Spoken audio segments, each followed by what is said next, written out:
पावनयास्विनी मास है मैया घरे अइली।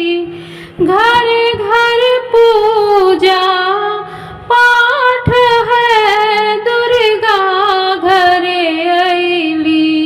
घर घर पूजा पाठ है दुर्गा घरे अइली। पावनयास्मिन् मास दुर्गा घरे अइली। पावनयास्मिन् मास मैया घरे अइली। पावनयास्मिन् मास दुर्गा घरे अइली। 10 हाथ चले माँ के अद्भुत काया। सिंह चढ़ल अइली माँ महामाया।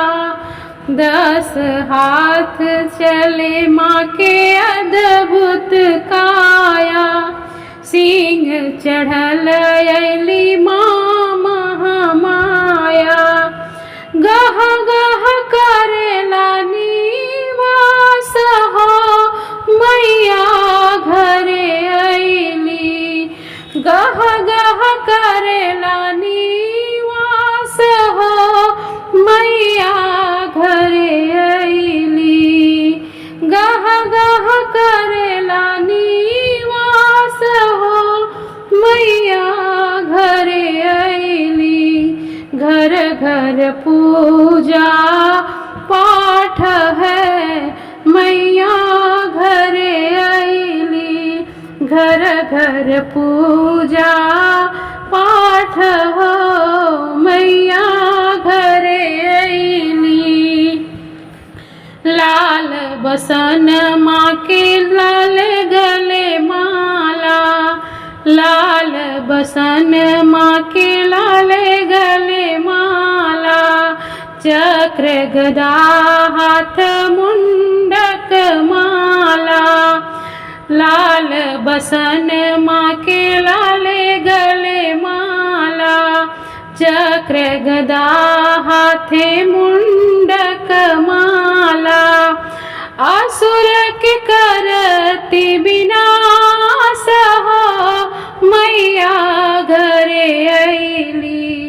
असुर के करती विनाश हो मैया घरे अइली। घर घर पूजा पाठ है मैया घरे अइली। हर घर पूजा पाठ हो मैया घरे अइली। 9 दिन छोहन 9 रूप का पूजा। 9 दिस छोहन 9 दिन का पूजा। 14 फहरत लाले रंग दूजा। 14 फहरत लाले रंग दूजा। शंखनाद आकाश है मैया घरे अइली। शंखनाद आकाश है मैया घरे अइली। घर घर पूजा पाठ हो मैया घरे अइली। घर घर पूजा पाठ हो मैया घरे अइली। पावनयास्मिन् मास हो मैया घरे अइली। पावनयास्मिन् मास हो मैया घरे अइली। घर घर पूजा पाठ हो मैया घरे अइली। घर घर पूजा पाठ हो दुर्गा घरे अइली। नव दिन पूजा पाठ हो मैया घरे अइली।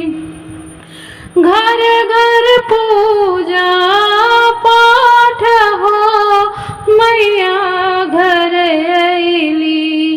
घर घर पूजा पाठ हो मैया घरे अइली। पावन आश्विन मास हो मैया घरे अइली। पावन आश्विन मास हो मैया घरे अइली।